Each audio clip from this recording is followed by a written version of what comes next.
Está bien, oremos y pidámosle al Padre que unja este mensaje.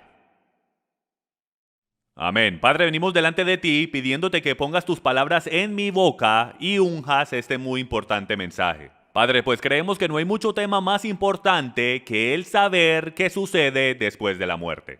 Porque la respuesta a esa pregunta ha hecho que muchos se hagan ateos, a muchos que se hagan creyentes y a muchos a los cuales no les importa. Hay mucha división. Padre, por eso pedimos en tu nombre que nada de lo que salga de mi boca, que nada salga de mi boca, que no sea de ti, sino que todo lo que salga de mí esta noche sea completamente ungido por tu amor, tu espíritu y tu palabra.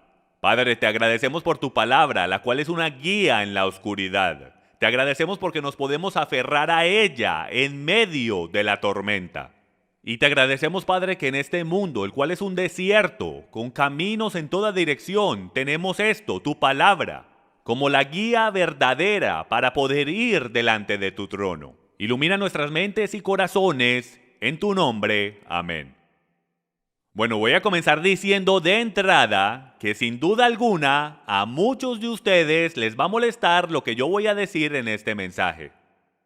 Porque muchos de ustedes han crecido con un antepasado que les ha enseñado una muy diferente conclusión a lo que les voy a proponer que sucede después de la muerte. Y como dije al principio de mi oración, yo no creo que hay mucho tema más importante que el tema de hoy. ¿Por qué? Porque de miles de temas teológicos de los cuales podemos hablar en nuestro servicio, este a lo mejor sea uno de los más importantes o si no el más importante. ¿Por qué? Porque si la respuesta a esta pregunta es de que nada, entonces estamos perdiendo nuestro tiempo y nuestro aliento todas las semanas sirviendo a un Dios que no existe. Pero si la respuesta a esta pregunta es que sí hay algo que ocurre después de la muerte, lo cual nos pone delante del trono de Dios, entonces debemos saber eso. Y no solo eso, es muy importante que tengamos los detalles de cómo se ve eso. Entonces voy a comenzar con esta pregunta. Pues muchos dirán, ¿por qué me debería importar? Hay mucha gente que ignoran por completo este tema y dicen, un momentico, yo soy creyente, yo creo en Jesús, ¿por qué me debe importar lo que sucede después de la muerte? Que sea lo que sea. Bueno, eso es básicamente como ser la reina Esther, ir delante del rey y no tener ni media idea a él que le gusta, qué fragancias le gustan, el no saber cómo le gusta a él que tú hables, que actúes, todo lo que ella hizo en preparación. Si no conoce la historia, vaya, léala, la historia de Esther en la Biblia. La historia está basada en la idea de que ella no sabe qué le gusta al rey, entonces ella le pregunta a sus siervos, hey, yo confío en ustedes, ustedes conocen al rey, entonces voy a confiar en lo que ustedes me digan porque yo quiero agradar al rey. Su destino y lo que ocurra en su futuro depende de la respuesta de lo que suceda después que ella entre en la presencia del rey. Todo hasta ese momento, después que ella está en la presencia del rey, ella va o a morir o va a vivir. Y su futuro completamente depende en el año anterior, en cómo se preparó para estar enfrente del rey. De la misma manera, todo lo que ocurra en el futuro depende por completo en lo que hagamos ahora. Entonces, si todo depende, escuchen, estamos ahora mismo hablando de la eternidad. Entonces, todo lo que hagamos aquí determinará el cómo vamos a vivir en el milenio y para toda eternidad. Entonces, si todo lo que hagamos aquí importa, ¿no creen ustedes que deberíamos saber dos cosas? ¿Qué debemos hacer? Y el cómo es que se ve el otro lado. Hoy nos vamos a enfocar en el momento de la muerte, inmediatamente después de morir, hasta el momento en que el Mesías regrese. Esa es la sección de tiempo que vamos a tratar de desempacar y tratar de analizar. Pero la razón número uno por la cual nos debería importar es porque está en la Biblia. Hay una significante cantidad de escrituras que hablan de lo que sucede después de morir. Tanto es, Benjamin Franklin lo dice de esta manera. En este mundo se puede decir que nada está seguro excepto la muerte y los impuestos. Yo lo diría al revés. En este mundo se puede decir que nada está seguro excepto los impuestos y la muerte. Yo creo que va en ese orden. Pero bueno, aquí están algunas de las preguntas que vamos a responder el día de hoy. ¿Somos juzgados inmediatamente después de la muerte? Averigüemos eso. ¿Hay personas ardiendo en el infierno ahora mismo? Deberíamos saber si esto es verdad o no. ¿Cuándo ocurre el juicio del gran trono blanco? Hay muchas personas que dicen que esto ya ocurrió. Averigüemos si es verdad o no.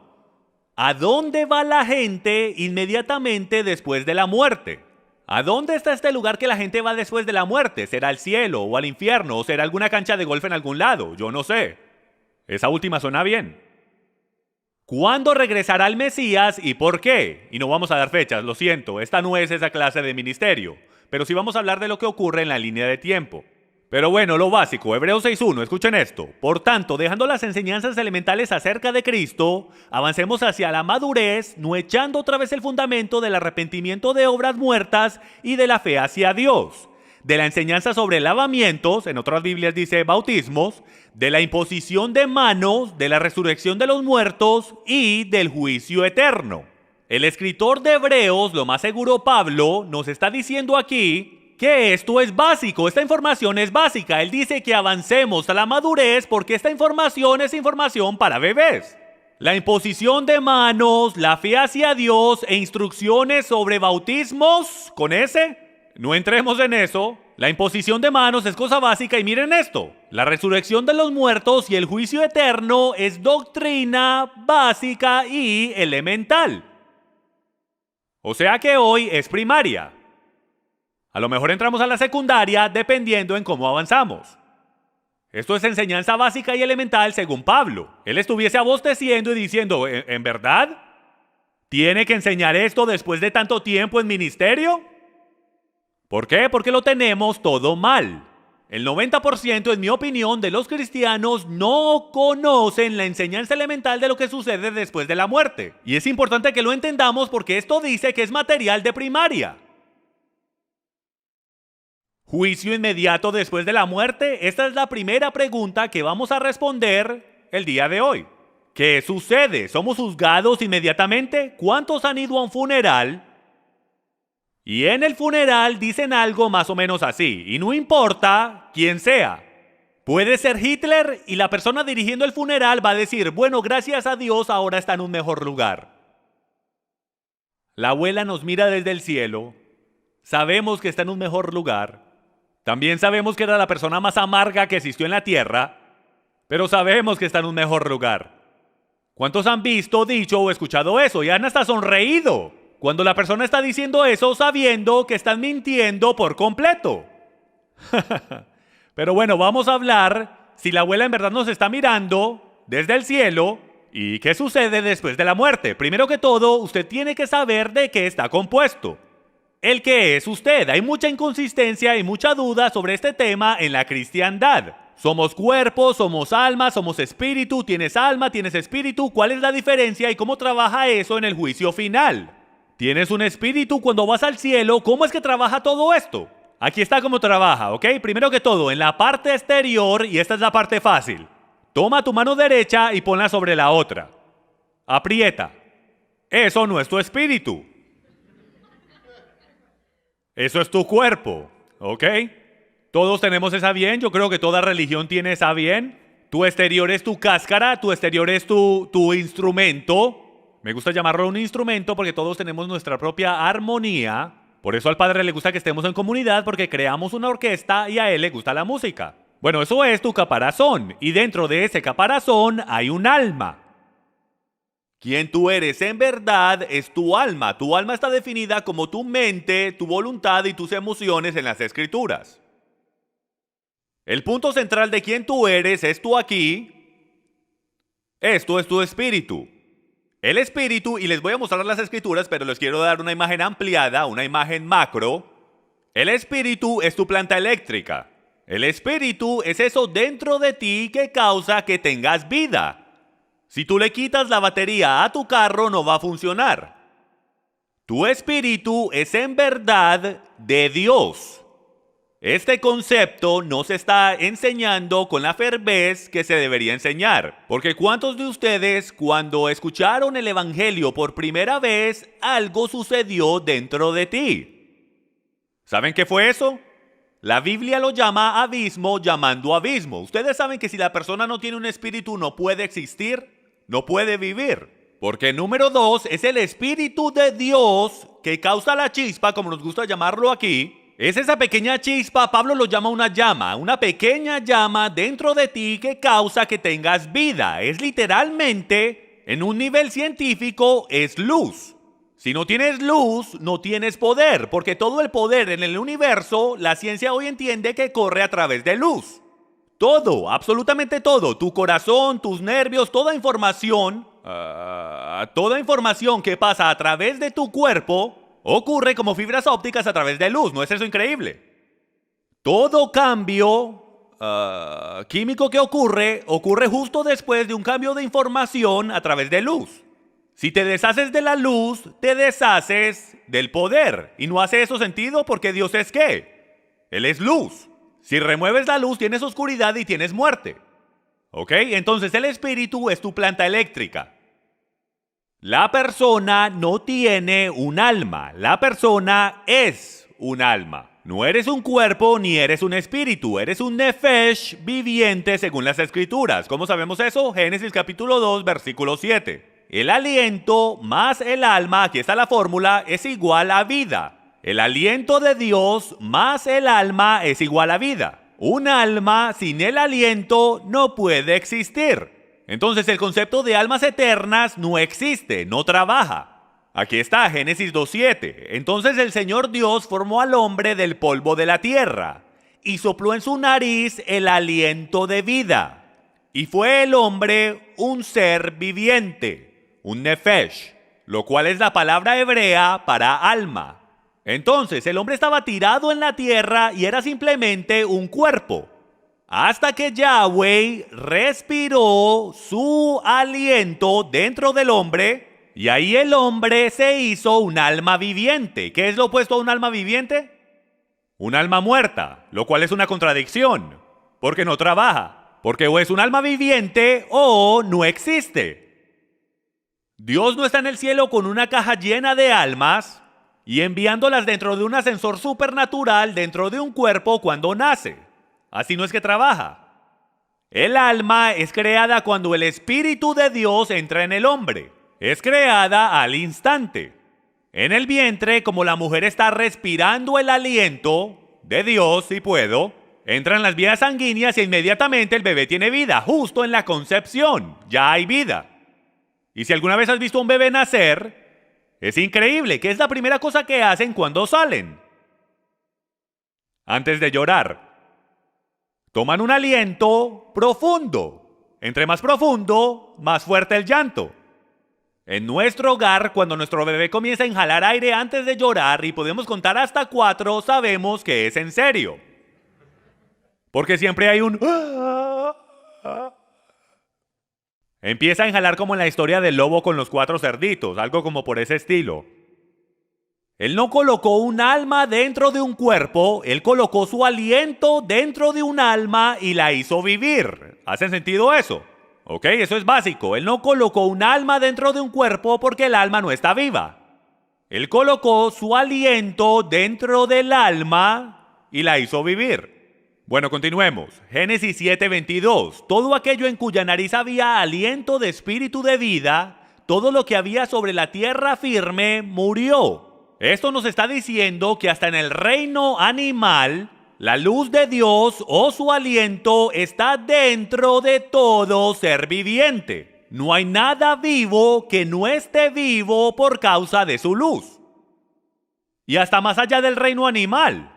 Ustedes saben que a mí me encanta la ciencia. ¿Qué es la cosa número 1 que una planta necesita para vivir? Luz. Si le quitas la luz, ¿qué sucede? Si le quitas luz a la planta, tienes que ir a la tienda y comprar plantas de plástico.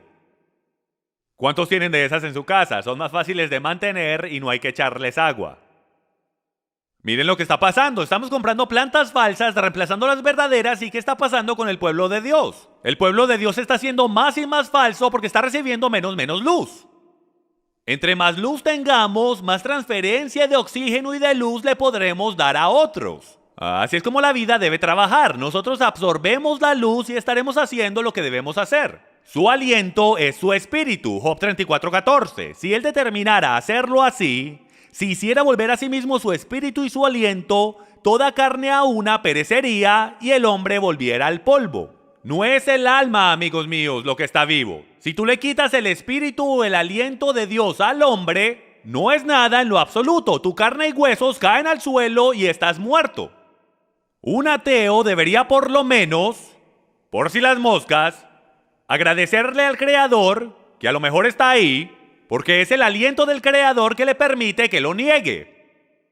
Y ni siquiera lo sabe. El Espíritu de Dios y su aliento, déjeme lo leo de nuevo, si determinara hacerlo así, si hiciera volver a sí mismo su espíritu y su aliento, todo perecería, no existieras.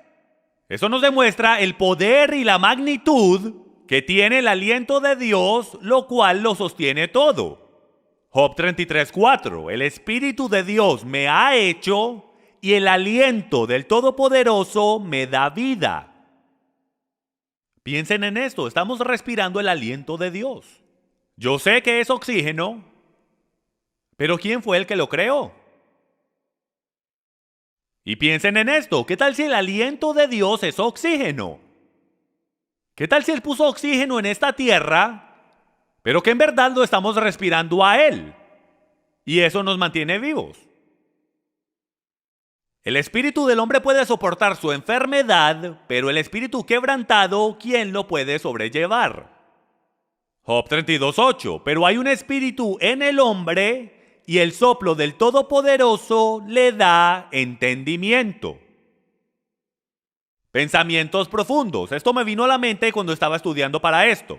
Cuando un hombre nace con el aliento de Dios, el cual permite que su cuerpo físico cobre vida. Porque piensen en esto. Yeshua habla con los fariseos, habla con su pueblo, habla con sus discípulos del primer siglo y les dice, ustedes tienen que nacer de nuevo. A no ser que me reciban a mí, no pueden nacer de nuevo. ¿De qué está hablando él ahí? ¿Qué tal si hay algo más que metáforas dentro de todo esto y lenguaje figurativo? ¿Qué tal si Dios, como el científico mayor, en verdad está diciendo algo lo cual es real? Déjenme se los explico. ¿Cuántos saben que en Romanos capítulo 7, Pablo habla de que hay una lucha entre la carne y el espíritu, ¿verdad? Él dice que hay una guerra dentro de él.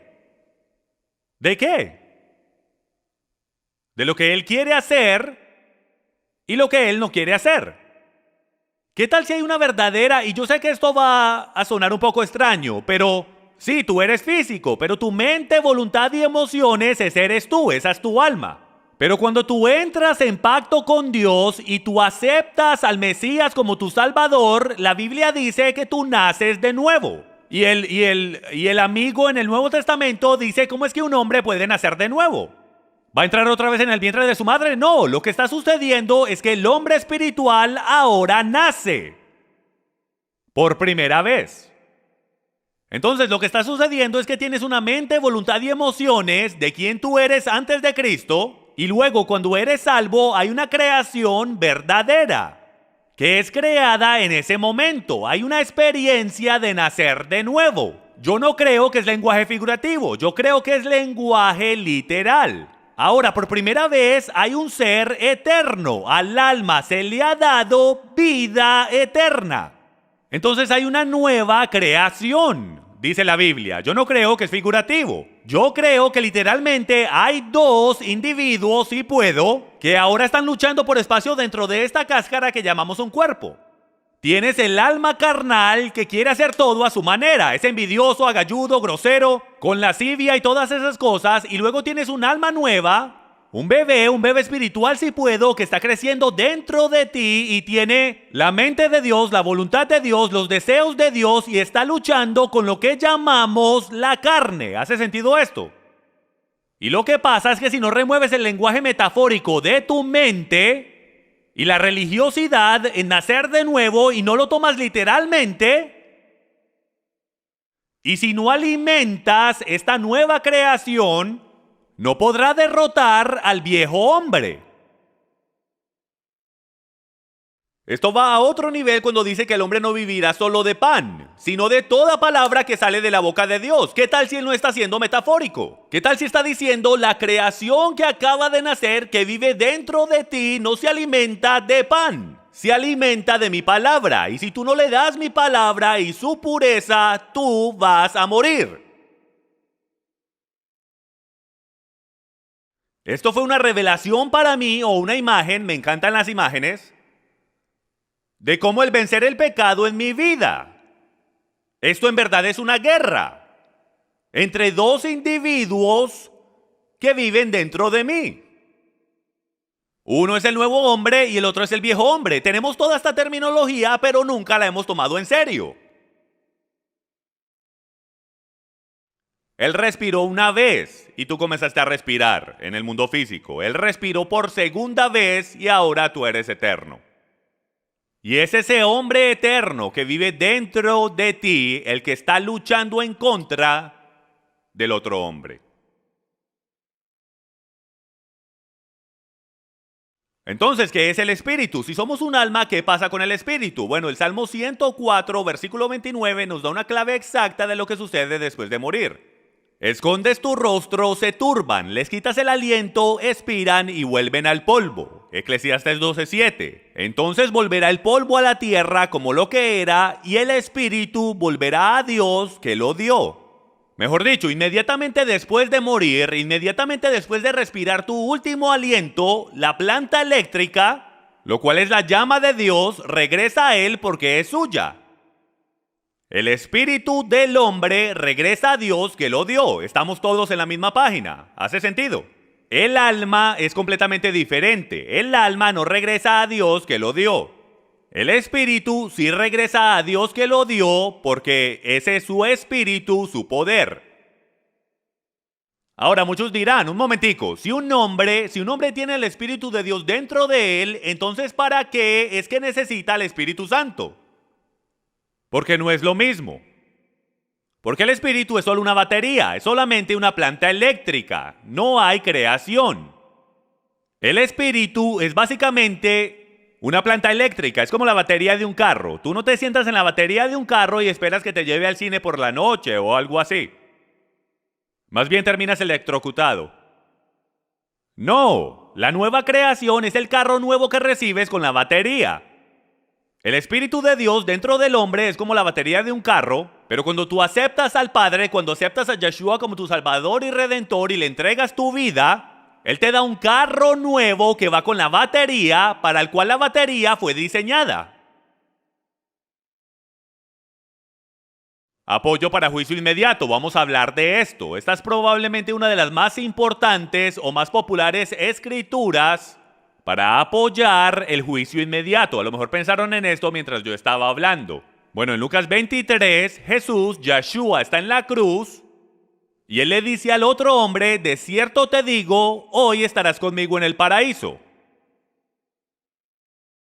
Sin duda alguna, este es el versículo más popular para comprobar, si puedo, que hay juicio inmediato después de la muerte. ¡Hey, Pastor Jim, aquí dice, hoy estarás conmigo en el paraíso! Él está diciendo al hombre en la cruz que hoy estará con él en el paraíso. Pero bueno, un momentico, paremos.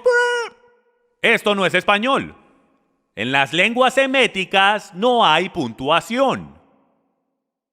Leámoslo de nuevo porque todo depende en donde se ponga la coma. Pongamos la coma un poco a la derecha y van a poder ver cómo todo cambia.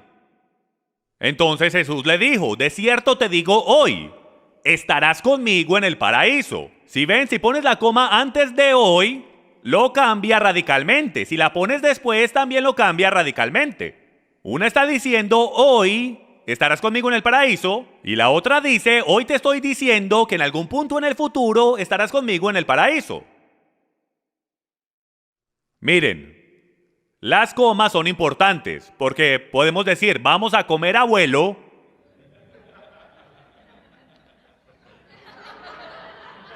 él está bien preocupado por esa declaración, pero si le pones una coma, dice, vamos a comer abuelo. Si ven, todo depende de las comas, pueden salvar vidas.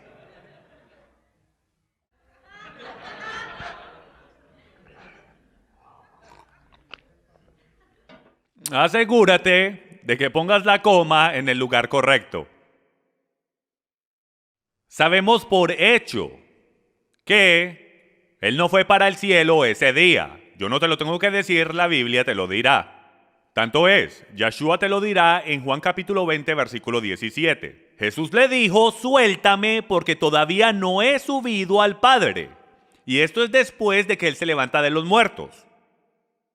Pero ve a mis hermanos y diles, subo a mi Padre y a vuestro Padre, a mi Dios y a vuestro Dios. Entonces aquí, en la resurrección, Yeshua, me gusta llamarlo por su nombre hebreo, nos está diciendo que Él no ha ido al cielo todavía.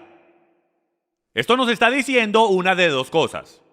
O aquí en Lucas, el paraíso es un lugar completamente diferente al cielo, o que la coma va después de hoy. Entonces, si el paraíso es igual que el cielo, la coma va después de hoy y Él simplemente está diciendo, de cierto te digo hoy, estarás conmigo en el paraíso. O la segunda opción es que el cielo es completamente diferente al paraíso y la coma va antes de hoy y Él quiso decir, te estoy diciendo que hoy estarás conmigo en el paraíso. Vamos a averiguar. Si no se fue al cielo, ¿cuándo murió? ¿Para dónde se fue? Efesios versículo 4, capítulo 9, de hecho nos da la respuesta. Esta expresión ascendió, ¿qué significa? Sino que Él también había descendido a las profundidades de la tierra. Entonces, antes de que Yeshua resucitara de los muertos, Él de hecho descendió a las profundidades de la tierra. El autor no está queriendo decir la tumba, de hecho ni siquiera era una tumba, ni el lugar temporario donde se puso su cuerpo, donde la roca estaba enfrente de la cueva. Sabemos que esa no es la profundidad de la tierra, solo es una frase que significa lo más profundo de la tierra. Es una frase que se usa por todo el Tanakh. Primera de Juan 3:19, en el cual también fue y predicó a los espíritus encarcelados, quienes en otro tiempo fueron desobedientes cuando la paciencia de Dios esperaba en los días de Noé, durante la construcción del arca, en la cual unos pocos, es decir, 8 personas, fueron salvadas por medio del agua. Entonces lo que descubrimos aquí es que Yeshua en el espíritu, no en la carne, porque obviamente la carne murió, y en el espíritu, como ya sabemos, Yeshua va a un lugar donde hay personas en prisión.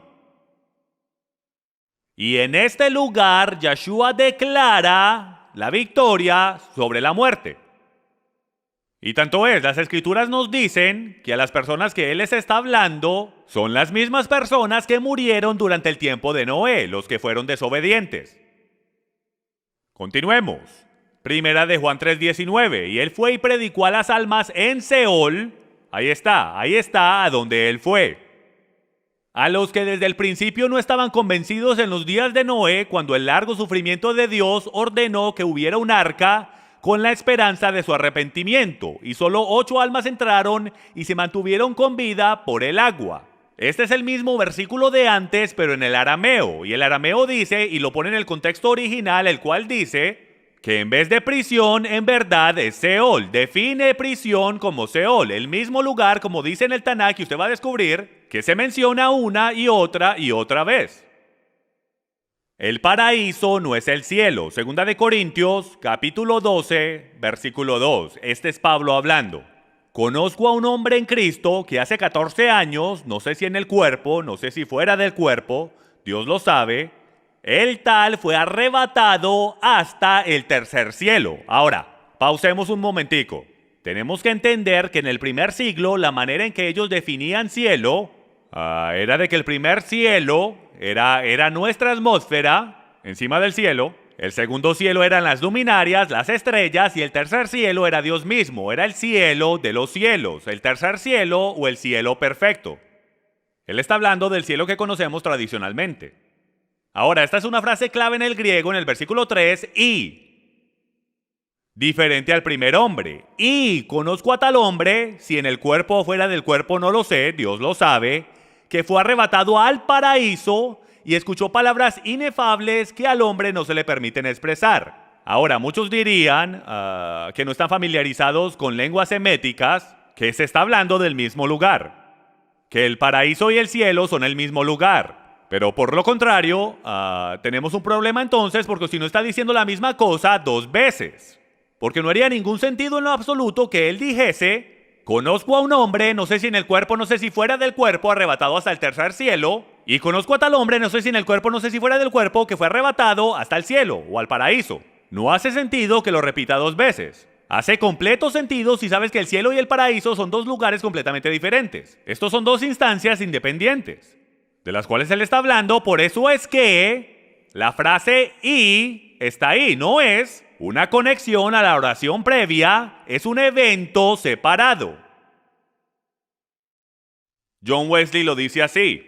John Wesley enseñó que el paraíso no es el cielo. En su sermón El hombre rico y Lázaro, él dijo: el paraíso no es el cielo. De hecho es, si es que se puede permitir la expresión, la antesala del cielo, donde las almas de los justos permanecen hasta después del juicio general. Son recibidos en la gloria. Vamos a profundizar en este concepto más y más. Ahora, yo sé que muchos no están de acuerdo conmigo ahora mismo, pero continuemos estudiando las Escrituras y yo estoy seguro que el estándar de la palabra de Dios nos llevará a la verdad. La palabra paraíso en hebreo es pardes y quiero mostrarles esto porque me parece que es bastante chévere. Y eso es Pei, Resh, Dalet y Samek, ¿ok? Ahora, literalmente en el paleo hebreo significa lo siguiente, porque en el paleo hebreo, si no está familiarizado, cada letra tiene un significado hace 4000 años atrás.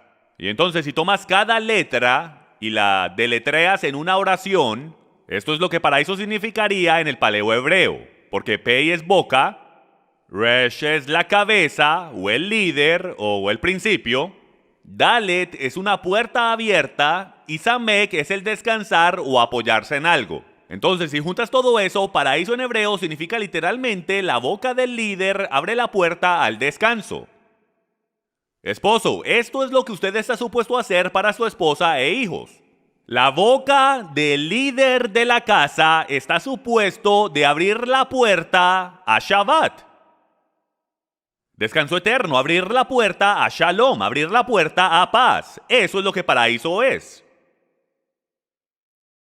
Cuando profundizamos en esto, tanto es, los sabios antiguos dicen que hay 4 niveles de interpretación bíblica. De hecho, la razón por la cual les estoy mostrando esto es porque yo creo que esto es fascinante. Y creo que ustedes estarán de acuerdo. Hay 4 niveles. El primer nivel es el nivel Peshat, el cual es el nivel literal y simple del texto.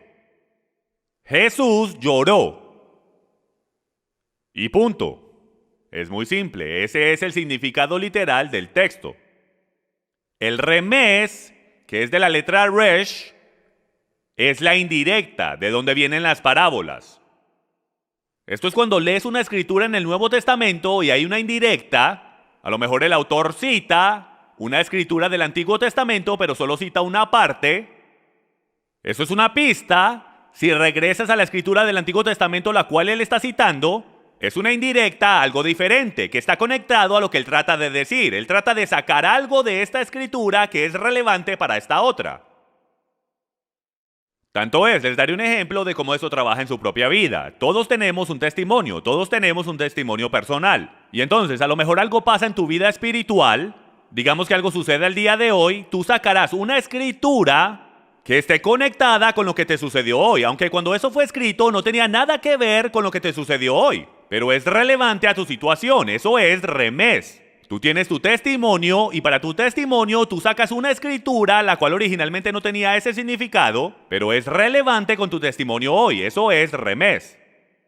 En la próxima, la Dalet es para Derash. Nosotros decimos Midrash en el hebreo cuando hacemos un estudio bíblico y profundizamos en la palabra, la analizamos profundamente y decimos, wow, esto es lo que saqué, esto es lo que yo saqué, esto es lo que Dios me está mostrando. Y puedes tener 4 significados diferentes a una escritura que son personales, no interpretaciones, eso es completamente diferente, sino 4 significados diferentes personales. Eso es llamado un Derash.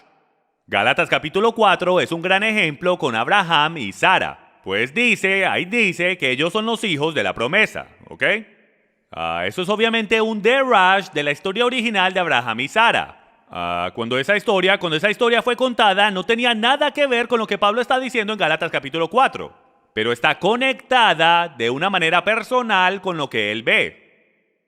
Y por último tenemos el nivel Sod. Este es el nivel místico de las escrituras. ¿Y cuántos saben que la Biblia está llena de cosas místicas las cuales no entendemos? Principios supernaturales, el libro de Apocalipsis, las cosas proféticas son místicas, dragones con 7 cabezas, bestias con 4, todo eso.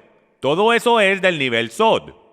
Entonces, en el hebreo, los eruditos antiguos, los rabinos dicen que si puedes entender los 4 niveles de la Biblia, estarás en el paraíso. Porque pudieses entender la palabra de Dios en su llenura. Todo significado, toda interpretación. Por eso es que tú estudias la Biblia, no la lees. Por eso debes anhelar el entender las cosas que estás aprendiendo. ¿Por qué? Porque entre más entiendas, más estarás trayendo el paraíso a la tierra. En el primer siglo el paraíso estaba conectado al jardín del Edén, para que sepan. Será importante después. Apoyo para el juicio inmediato, la historia de Lázaro y el hombre rico, Lucas 16 del 19 al 31. No lo voy a leer, no tenemos tiempo, pero ustedes conocen la historia. Hay un hombre rico, hay un siervo, los dos mueren y son puestos en cierto lugar. El hombre rico está en un lugar de tormento y Lázaro está en el seno de Abraham y hay un abismo en medio de ambos. Ahora, el hombre rico está rogando por un poco de agua. Y él también está rogando de que tiene 5 hermanos y quiere que alguien vaya y les diga de este lugar de tormento. Levanta a Lázaro de los muertos para que vaya y les diga y así ellos van a creer. Y Yeshua dice en la historia, si no le creen a Moisés y los profetas, no le van a creer al que se levanta de los muertos. Ahora, yo no sé ustedes, pero si alguien se levanta de los muertos, yo le voy a creer, ¿ok? Pero lo que está sucediendo, en verdad, es que Yeshua conoce su corazón. Y él está diciendo que tu corazón, el de tus hermanos y el de todo el pueblo es tan duro, ellos tienen el evangelio. La vida eterna está escrita por todos lados. Si la leyeran y la entendieran, supiesen que yo soy el Cristo. Bueno, pero en lo que nos queremos enfocar es qué está pasando. Es en verdad lo que Yeshua está diciendo, un ejemplo verdadero de lo que ocurre después de morir. Esto instantáneamente sería contrario al resto de las escrituras, que no enseñan que hay juicio inmediatamente después de morir. Entonces, ¿qué está sucediendo? Porque de todas las parábolas que Yeshua da, ¿por qué es que esta aparenta ser tan real?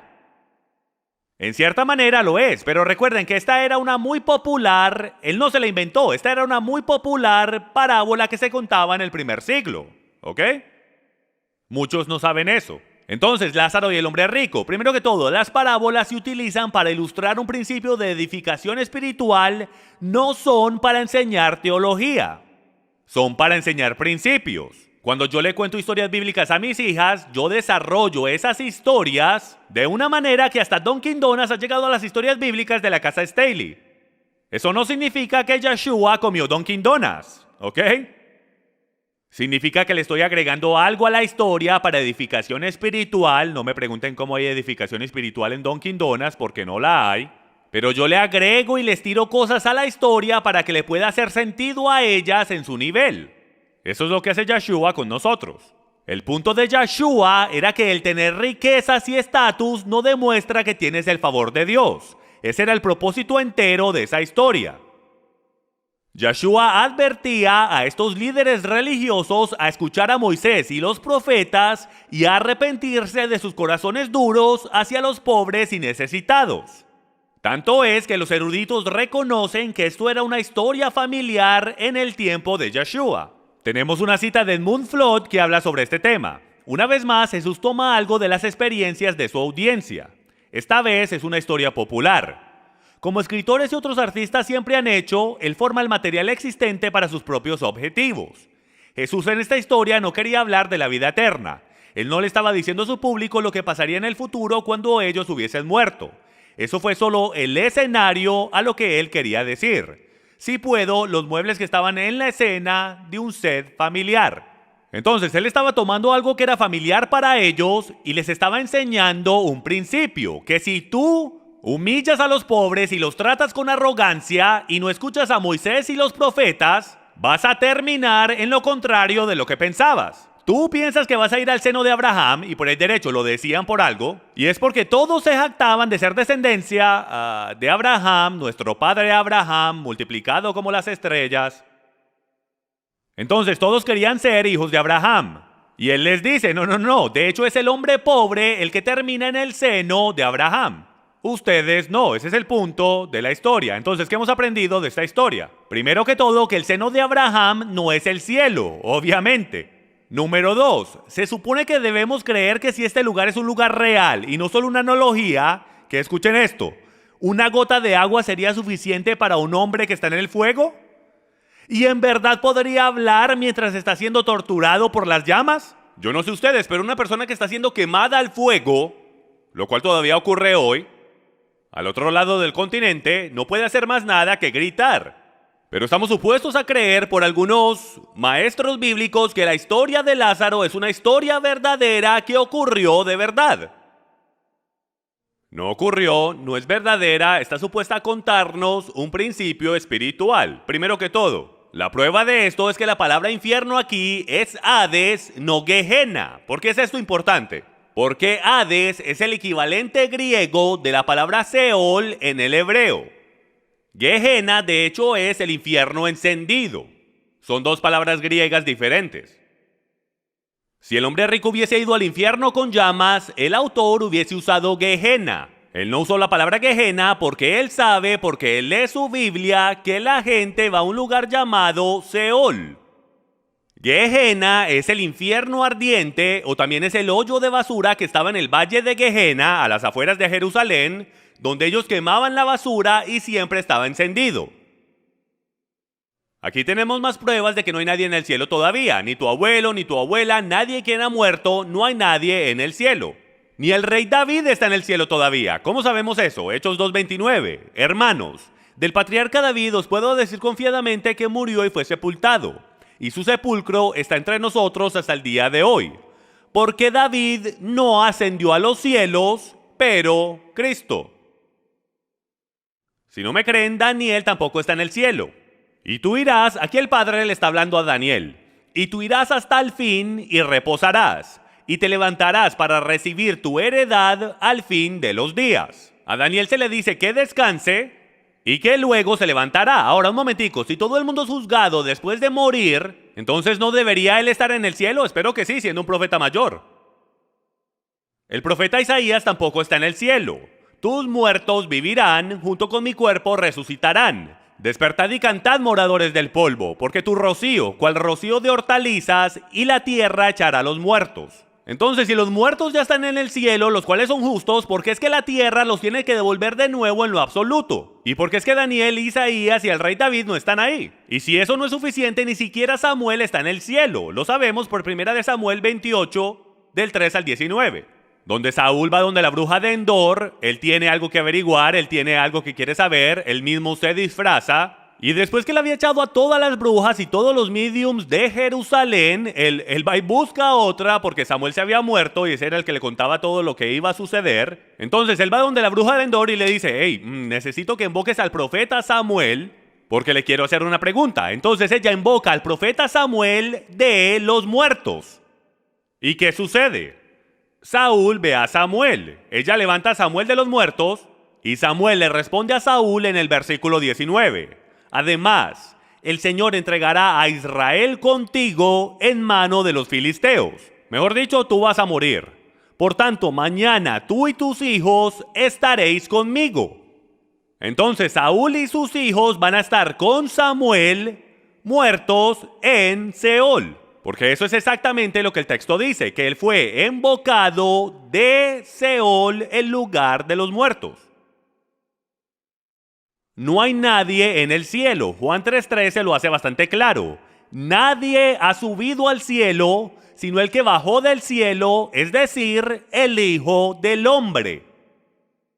Señoras y señores, ¿cómo es posible que todos hemos crecido en la iglesia y se nos ha dicho y se nos ha enseñado que las personas van al cielo o al infierno inmediatamente? Cuando Juan lo hace bastante claro, nadie ha jamás ascendido hacia el cielo. Ni el rey David, ni Saúl, ni Samuel, ni el profeta Isaías, ni Daniel, ninguno de ellos. Todos están muertos esperando la resurrección. Ahora, ¿qué tal Moisés y Elías? ¿Qué tal Moisés y Elías? Solo porque Moisés y Elías estaban con Yeshua durante la transfiguración, no significa que ellos estaban en el cielo. O tenemos un problema porque o si no Juan está mintiendo cuando dijo esto. Lo que esto en verdad nos demuestra es que de la misma manera que la bruja de Endor pudo invocar al alma de Samuel en una manera física, Yahweh también lo puede hacer todo el día. Y él también lo hizo. Porque Yeshua estaba ahí en su cuerpo glorificado y Moisés y Elías en cada lado. Yahweh puede hacer lo que él quiere y si él quiere hacer una excepción a la regla lo puede hacer. Pero las escrituras son bastante claras de que nosotros no vamos al cielo después de morir. Otro apoyo para juicio inmediato y por el derecho, solo hay 3. En toda la Biblia hemos creado una doctrina entera solo con 3 escrituras malentendidas, y esta es una de ellas. Pablo nos dice, pero cobramos ánimo y preferimos más bien estar ausentes del cuerpo y habitar con el Señor. En verdad aparenta que está hablando del cielo, pero eso es solo con la suposición de que el estar en la presencia del Señor solo ocurre en el cielo. Como si Dios no estuviese en todo lado y en todo lugar. Y yo les voy a sugerir y a mostrar que donde Samuel está, donde Daniel está, donde el rey David está, donde toda persona justa que ha muerto está, ahí es donde el Señor está. Su presencia está en ese lugar. Continuemos.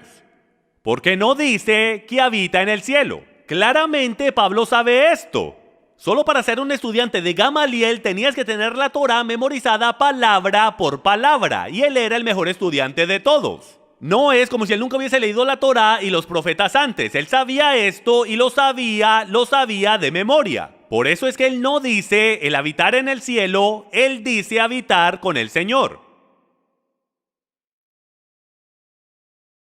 Entonces, ¿dónde están todas las almas? ¿Dónde están? Veamos el Strong 7585, la palabra hebrea Seol. Seol, la designación del Antiguo Testamento para morada de los muertos.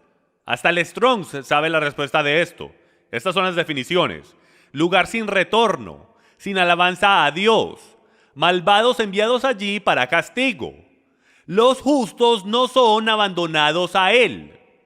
Lugar de exilio, de degradación extrema en el pecado.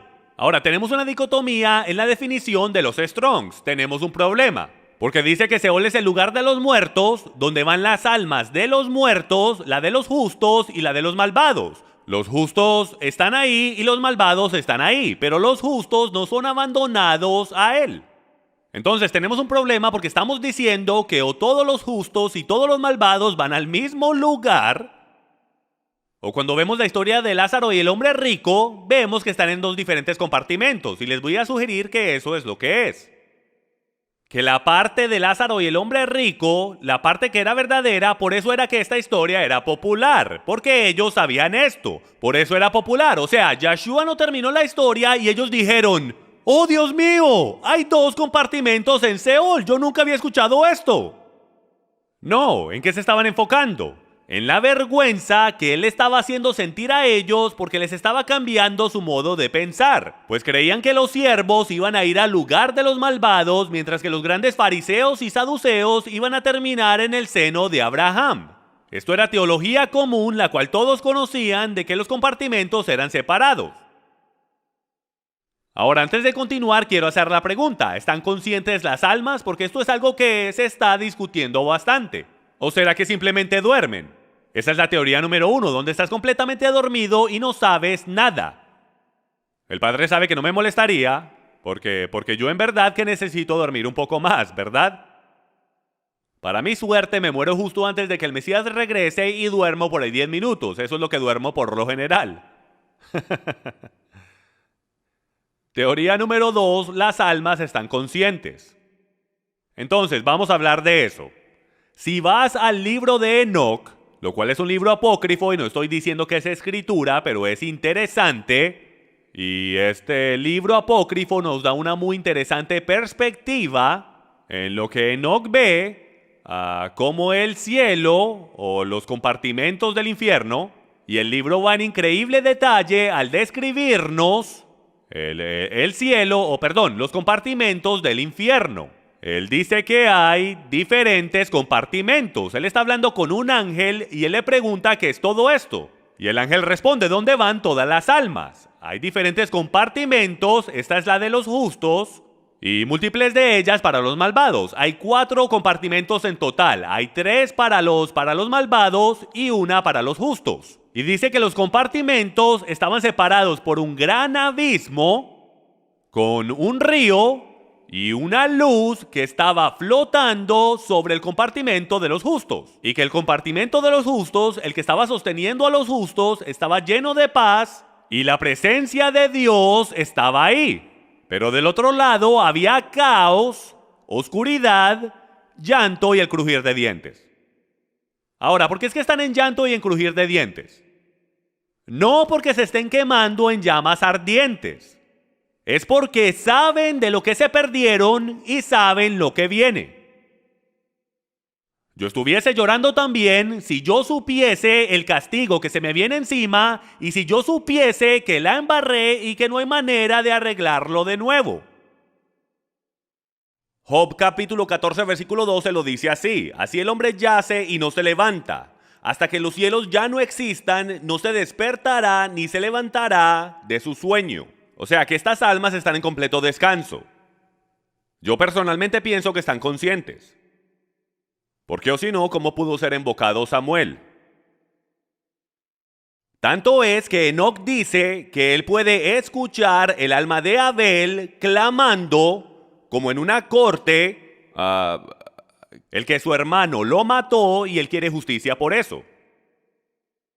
Job 14:13 dice: oh, si me escondieras en el Seol, si me ocultaras hasta que tu ira se pasara, si me pusieras un plazo y de mí te acordaras, si el hombre muere volverá a vivir, todos los días de mi batallar esperaré, hasta que llegue mi revelo.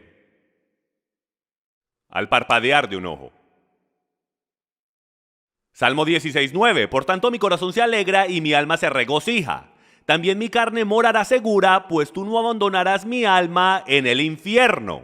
Y la palabra hebrea ahí es Seol. No abandonarás mi alma en el Seol, ni permitirás a tu santo ver corrupción. Este es un hermoso salmo mesiánico que comprueba que cuando el Mesías murió, ni su carne llegó a ver corrupción. Tanto es que teológicamente hay 2 resurrecciones, y vamos a hablar de ambas de ellas ahora mismo. Juan 5:28, no os admiréis de esto, porque viene la hora en que todos los que están en los sepulcros oirán su voz, y saldrán. Los que hicieron lo bueno a resurrección de vida, y los que practicaron lo malo a resurrección de condenación. A primer vistazo aparenta que esto ocurre al mismo tiempo, pero no lo es, y lo comprobaré con otras escrituras un poco más adelante. Pero señoras y señores, hay mucha gente que conoce el capítulo 5 de Juan.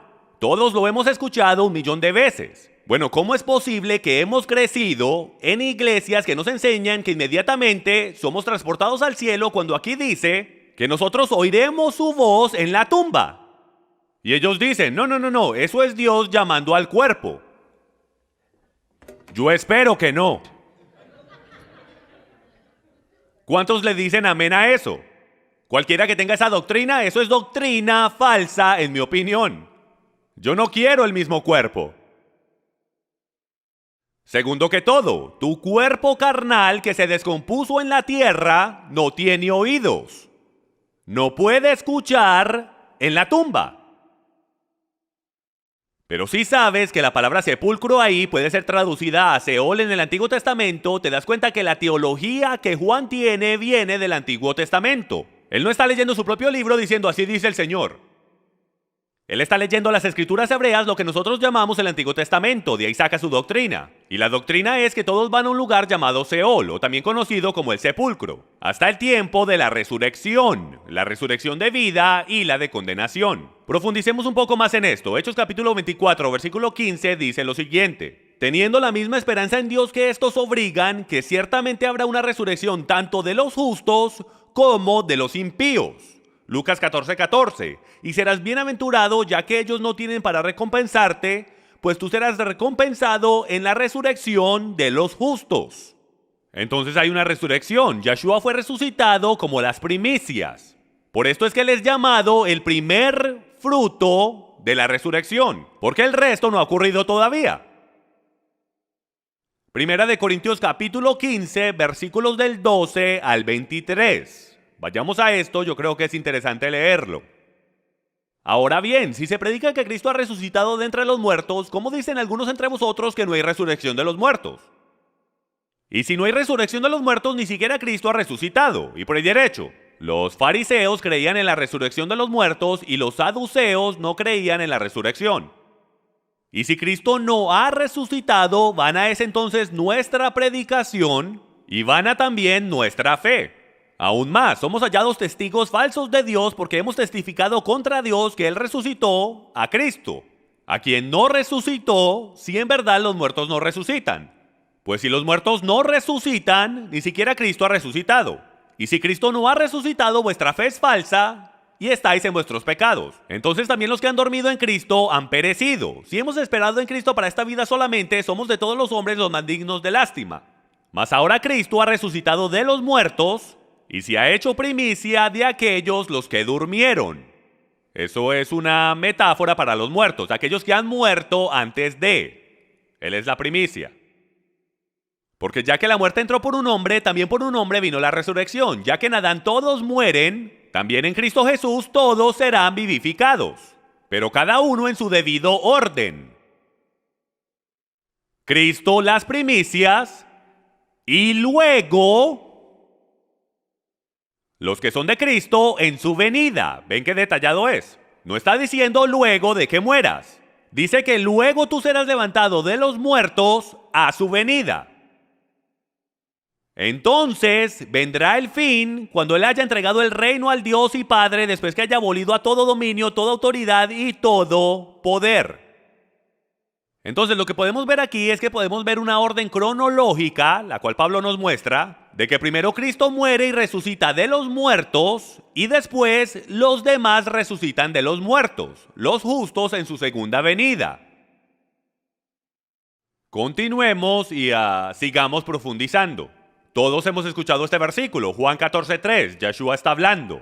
Y si me voy y preparo un lugar para vosotros, vendré otra vez y os tomaré conmigo, para que donde yo estoy, allí estéis también vosotros.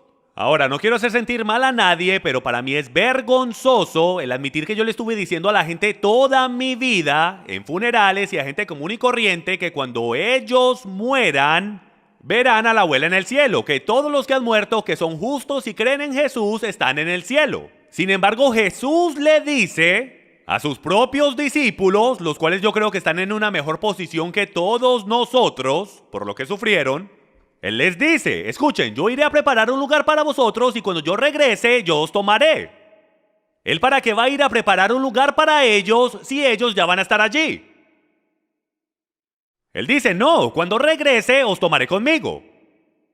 Voy a necesitar tiempo para preparar vuestras moradas.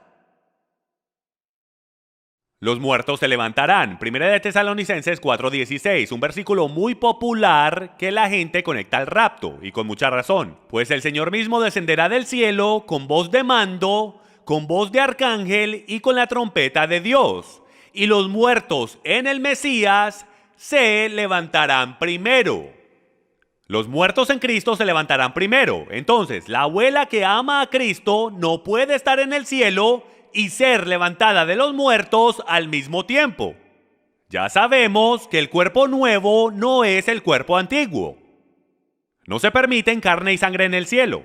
Él no resucitará tu cuerpo, gracias a Dios. ¿Cuándo son las resurrecciones? Esta es una pregunta bastante relevante. Apocalipsis capítulo 20 nos dice exactamente cuándo es que esto va a suceder. Y volvieron a la vida y reinaron con Cristo por 1000 años. Sabemos que la resurrección de los justos, los muertos en Cristo, se levantan justo a la venida del Mesías. Cuando lo veamos viniendo en las nubes, los muertos en Cristo se levantarán primero. Si estás vivo, cuando Él regrese, serás arrebatado si puedo, serás sacado de tu cuerpo, tu alma será sacada de tu cuerpo. Tu cuerpo caerá al suelo. Tu alma irá a Dios de donde vino, tu espíritu irá a Dios de donde vino, y el alma es transportada inmediatamente con Yeshua. Y se te dará un cuerpo nuevo glorificado. Pero ¿qué tal el resto de los muertos? Porque solo la resurrección de los justos es la que está ocurriendo ahora mismo. Bueno, leamos. Y volvieron a la vida y reinaron con Cristo por 1000 años. Entonces estamos en el milenio. Los demás muertos no volvieron a la vida hasta que se cumplieron los 1000 años. Esta es la primera resurrección. Entonces, lo que él está diciendo en contexto es que cuando el Mesías regrese, la primera resurrección de los muertos es la de los muertos en Cristo. Luego continúa diciendo: bienaventurado y santo es el que tiene parte en la primera resurrección. La muerte segunda no tiene poder sobre estos, sino que serán sacerdotes de Dios y de Cristo y reinarán con él por 1000 años. Cuando los 1000 años se cumplan, Satanás será soltado de su prisión y saldrá a engañar a las naciones que están en los 4 extremos de la tierra. Y por el derecho, la palabra prisión ahí es la misma palabra de la cual hemos estado hablando, Seol. Entonces, todos los que están muertos y malvados en la tumba, en el compartimento de los malvados en Seol, si piensan que están mal ahora, ¿cómo será cuando metan a Satanás ahí? Estarán con él ahí por 1000 años. Y subieron sobre la anchura de la tierra, rodearon el campamento de los santos y la ciudad amada, pero Dios descendió fuego del cielo y los devoró. Y el diablo que los engañaba fue arrojado al lago de fuego y azufre, donde también están la bestia y el falso profeta, y serán atormentados día y noche por los siglos de los siglos. Luego viene el juicio del gran trono blanco.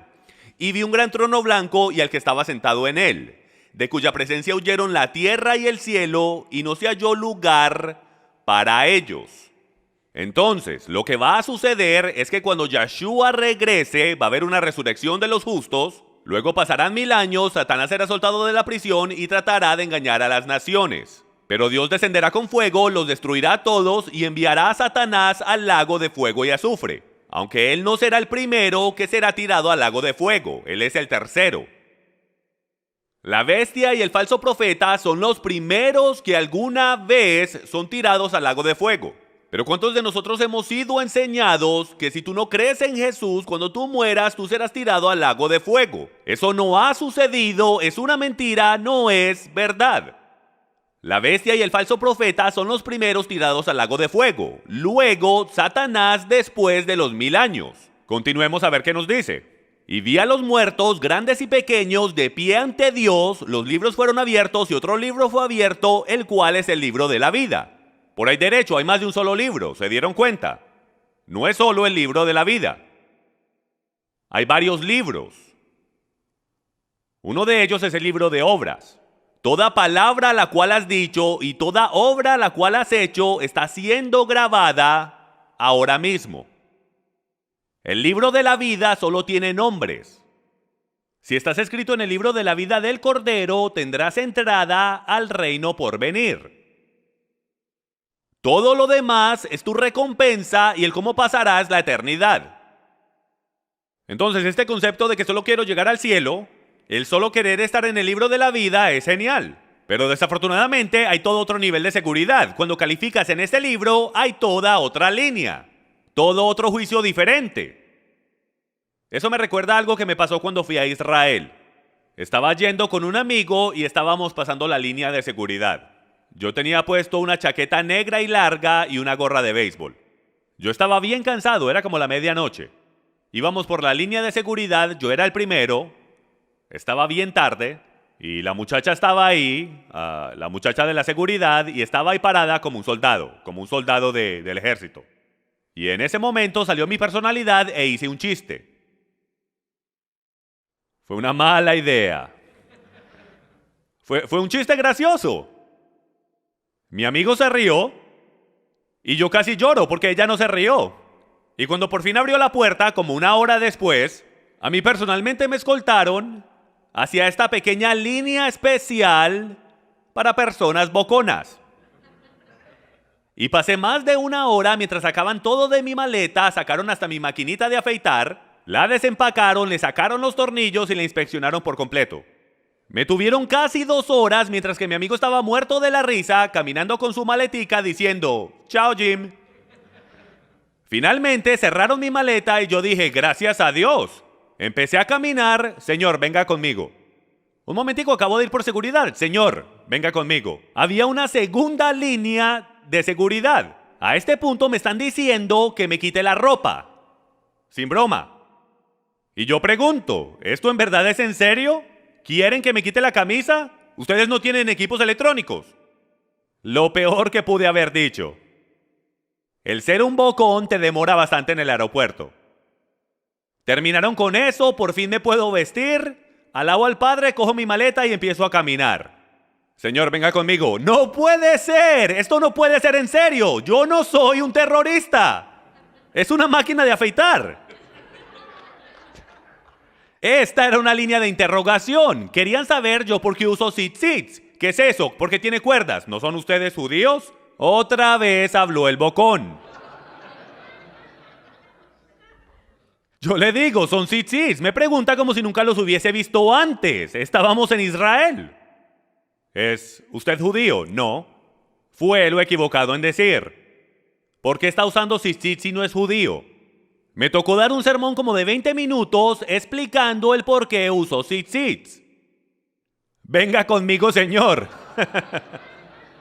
El punto de decir todo eso es que pasé por la primera, pero me tocó pasar múltiples líneas hasta que me dejaran entrar. De la misma manera, cuando estemos enfrente del trono, no será solo el libro de la vida. Habrán múltiples líneas de seguridad.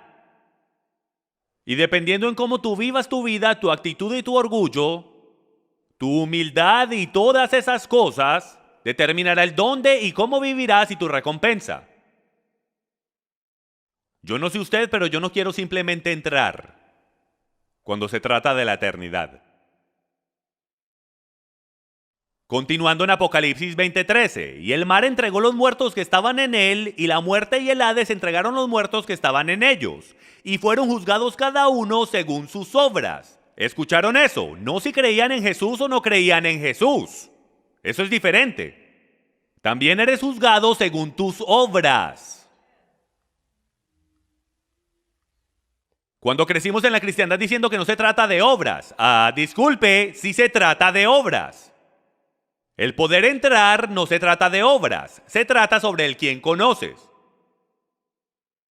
Si conoces a mi Padre, el sistema nos puede llevar a corte todo el día, pero el sistema no conoce a mi Padre. Nuestro Padre es el dueño de la corte. Nuestro Padre es el que da el juicio final. ¿Me pueden dar un amén? Todo en una corte de juicio es sobre a quién conoces. Pero tu recompensa está basada en tus obras, no en a quién conoces. Continuando. Y la muerte y el Hades fueron arrojados al lago de fuego. Esta es la muerte segunda. Cualquiera que no sea encontrado en el libro de la vida es arrojado al lago de fuego. Lo que está sucediendo aquí es que hasta el Hades es tirado al lago de fuego, es destruido. ¿Por qué? Todas las almas han sido sacadas de allí, ya no tiene propósito para nada. La muerte ya no existe. Entonces, si la muerte ya ni siquiera está en existencia, pues a este punto ya el hombre ni siquiera muere. Entonces el Hades o Seol no tiene nada que hacer, no tiene ningún propósito, no sirve para nada, entonces es destruido en el lago de fuego. Romanos 8:22, pues sabemos que la creación entera aún gime y sufre dolores de parto hasta ahora. Y no solo ella, sino que también nosotros mismos, que tenemos las primicias del Espíritu, aún nosotros mismos gemimos en nuestro interior, aguardando ansiosamente la adopción como hijos, la redención de nuestro cuerpo. ¿Cuándo es que esto va a suceder? Salmo 16:9, por tanto mi corazón se alegra y mi alma se regocija. También mi carne morará segura, pues tú no abandonarás mi alma en el Seol, ni permitirás a tu santo ver corrupción. Ya hablamos de este versículo antes. Entonces, ¿cuándo es la redención de nuestro cuerpo? ¿Cuándo recibimos un cuerpo glorificado? Primera de Corintios 15:50 dice lo siguiente, y esto digo, hermanos, que la carne y la sangre no pueden heredar el reino de Dios, ni lo que se corrompe hereda lo incorruptible. He aquí, os digo un misterio, no todos dormiremos, pero todos seremos transformados. Y va a continuar, pero lo que les quiero mostrar aquí es lo siguiente. Mucha gente cree que el cuerpo será levantado de los muertos. No va a ser levantado de los muertos. Nuestro cuerpo es una cáscara, la cual es corruptible. Por eso es que él dice que lo que se corrompe jamás puede heredar lo incorruptible. Tu cuerpo no puede heredar aquello lo cual es incorruptible. Por eso es que recibiremos algo completamente nuevo. En un momento, en un abrir y cerrar de ojos a la trompeta final, pues la trompeta sonará y los muertos resucitarán incorruptibles y nosotros seremos transformados. Ahora, hablemos de esto. Hay muchas experiencias cercanas a la muerte allá afuera.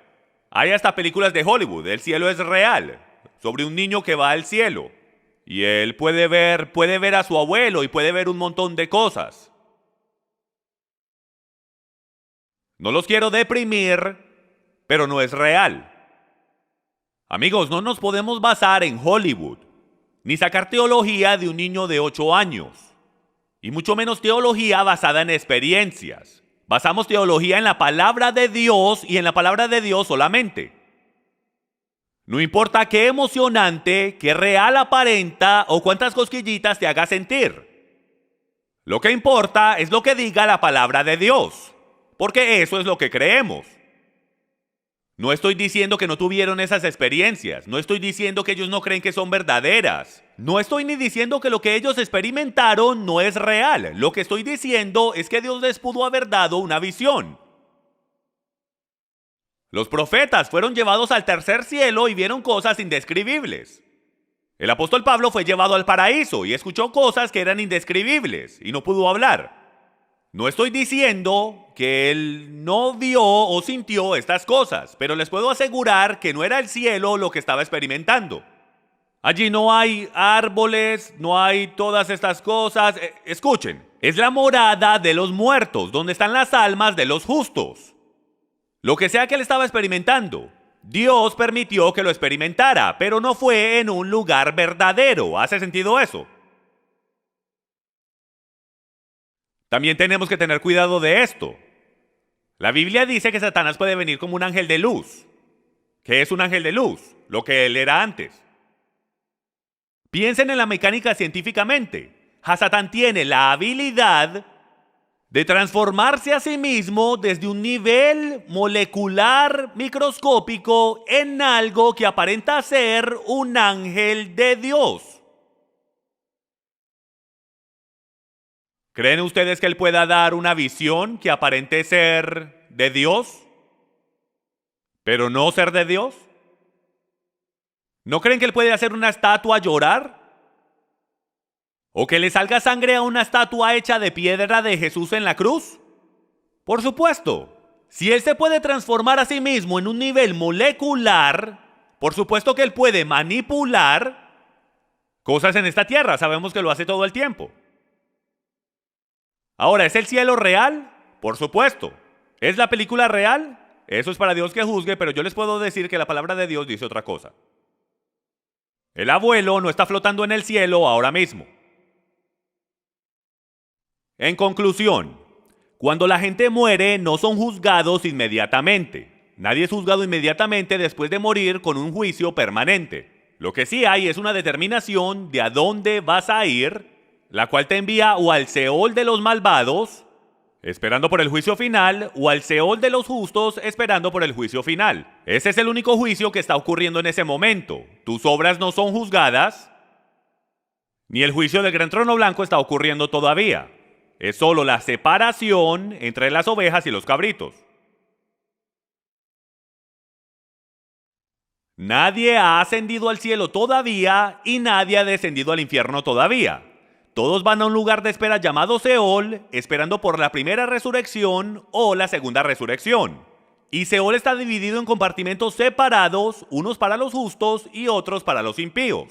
Las almas justas reciben inmortalidad y paz en la muerte mientras esperan por el juicio final, mientras esperan el ser levantado de los muertos. Eso es básicamente, y si puedo, la historia de Lázaro y el hombre rico. Esa es la luz. Y ellos se pondrán inmortalidad, un cuerpo nuevo, cuando se levanten en su segunda venida.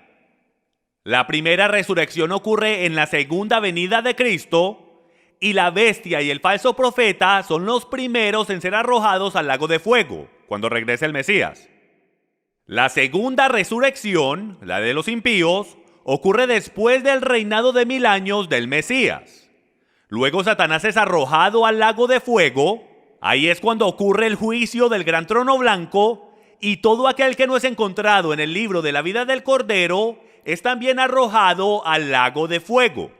Ahora, y déjenme, yo les digo esto también. Nosotros no sabemos qué es el lago de fuego. No tenemos ni media idea de lo que eso es. Porque ¿qué es lo que dice Juan que es el lago de fuego? Él dice que él ve lo que aparenta ser un lago de fuego. Ahora, y lo que yo he aprendido en mis estudios y en otros libros extrabíblicos de lo que es este lago de fuego, como en el libro de Enoc, es de que él le pregunta a los ángeles ¿qué es esto que aparenta ser un fuego eterno? Esto aparenta ser un fuego eterno, parece un mar de vidrio con fuego. Y el ángel le da una respuesta críptica que me sorprendió por completo, la cual me llevó a otro nivel de pensar. Porque el ángel le dice que el fuego en verdad son las luminarias del cielo. Los ángeles del cielo. Y yo dije, por supuesto, esto hace completo sentido. ¿Cuántos recuerdan cuando ellos salieron de Egipto que Él los guió por la noche? Un pilar de fuego. Ahora, muchos piensan que solo es un pilar de fuego, hasta que entiendes que es en verdad Yahweh Sabaoth en el hebreo, el Señor de los ejércitos, el líder del ejército de Dios, está en el centro y está siendo rodeado por los ángeles de Dios que dan vuelta tan rápido que sus espadas, las cuales son espadas de fuego, aparentan ser un pilar de fuego. La nube por el día es la misma cosa. No es más nada que las luminarias de Dios. ¿Cómo sabemos eso? ¿Qué sucede cuando Yeshua regresa? ¿Está rodeado de qué? ¿Una nube cumulonimbus? ¡Wow! Eso es genial. De hecho, dice que la nube es una gran nube de testigos. Son los ángeles del Dios Altísimo que están protegiendo a su líder. Dice que Él viene montado sobre los ejércitos del cielo. Y escuchen, esto es solamente una teoría, no estoy diciendo que esto es completamente el Evangelio, pero esto me hace mucho sentido a mí como una posibilidad de que literalmente lo que está sucediendo es de que el fuego, y por ahí derecho, lo que sale del trono de Dios es el fuego de Dios. ¿Qué sucedió cuando Nadab y Abihu, los hijos de Aarón, trajeron fuego profano delante del Señor? ¿Qué sucedió? Salió fuego. Desde nuestra perspectiva, salió fuego y los mató. ¿Era en verdad fuego? ¿O será que eran los ángeles de Dios que estaban protegiendo el trono y la llama de sus espadas cortaron y destruyeron y aparentaba ser fuego? ¿O será fuego en verdad? Yo no sé, pero ¿será que es posible que hay tantos ángeles en el ejército de Dios, los cuales están ahí para proteger a Dios, que el lago de fuego, en esa instancia, es en verdad los ángeles de Dios o las luminarias de Dios que están destruyendo a los hombres? Lo cual aparenta ser fuego, pero es en verdad los ángeles destruyendo las almas de los malvados. Porque dice, hey, no le temas a los hombres, los cuales solo pueden destruir el cuerpo, sino que tenle temor a Dios, el cual puede destruir ambos el alma y el cuerpo en el infierno. Y la palabra ahí es aniquilar, lo cual es un tema completamente diferente. ¿Está haciendo sentido esto? ¿Están aprendiendo algo? Qué bueno, levantémonos que vamos a terminar.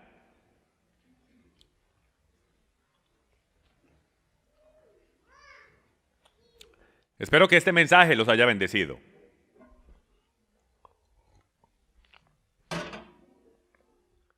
Pues Dios nos ha llamado a conocer la verdad. Y el propósito de la verdad es hacernos libres. Entonces debemos conocer estas cosas. Tenemos que saber qué pasa después de la muerte. ¿Saben por qué? Porque nuestro trabajo es el dar el evangelio. Y yo no sé ustedes, pero cuando yo esté dando el evangelio, yo no quiero estar mintiendo. Yo quiero dar los hechos.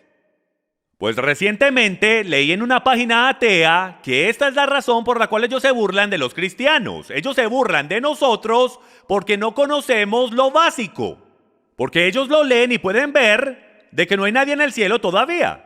Sin embargo, nosotros no sabemos esto, cuando nosotros somos los que estamos supuestos a hablarles de nuestro Señor. Entonces, Padre, venimos y te agradecemos por el día de hoy. Te agradecemos que nos das la oportunidad de conocerte. Te agradecemos, Abba, que esta vida que vivimos, la vivimos para ti. Pero llegará el día, Yahweh, en que toda carne morirá. Entre más queramos creer, Padre, que viviremos por lo menos 100 años. Las estadísticas nos dicen que hay personas en este lugar que no vivirán otros 20 años. Que ellos pronto irán al lugar en el cual esperarán por ti.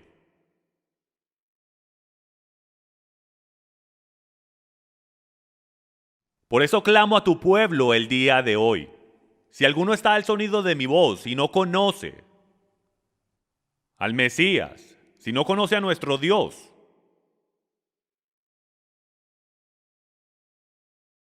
si alguien dice, Pastor Jim, si yo muriese ahora mismo, yo no creo que yo estuviese en el lugar de los justos, sino en el lugar de los malvados. Si ese es usted y usted lo sabe, yo solamente le voy a decir que ahora es el momento de hacer un cambio. Yo siento que hay alguien al sonido de mi voz, el cual necesita conocer a Yeshua y el darle su vida a él.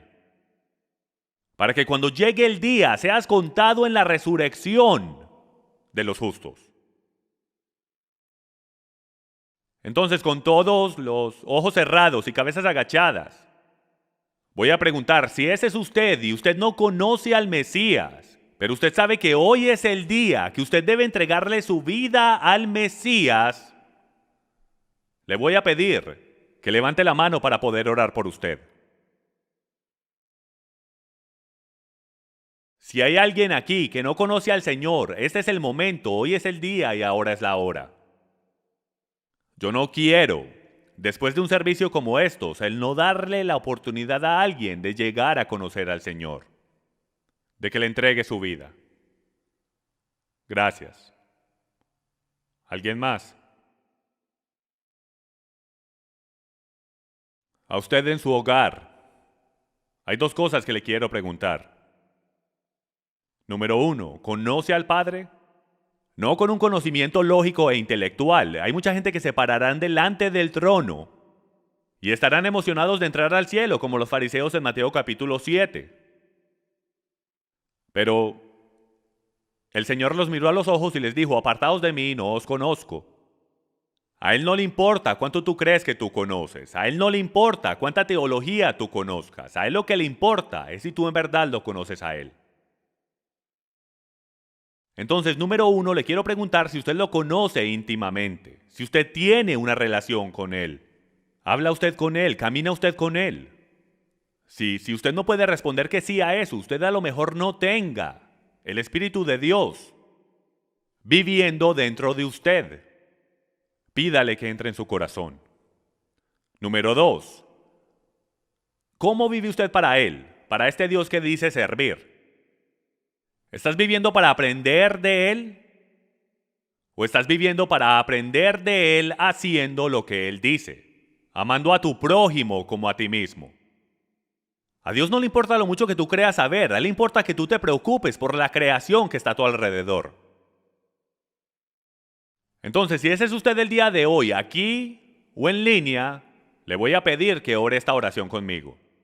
Padre, vengo delante de ti y te pido que me perdones por mis pecados.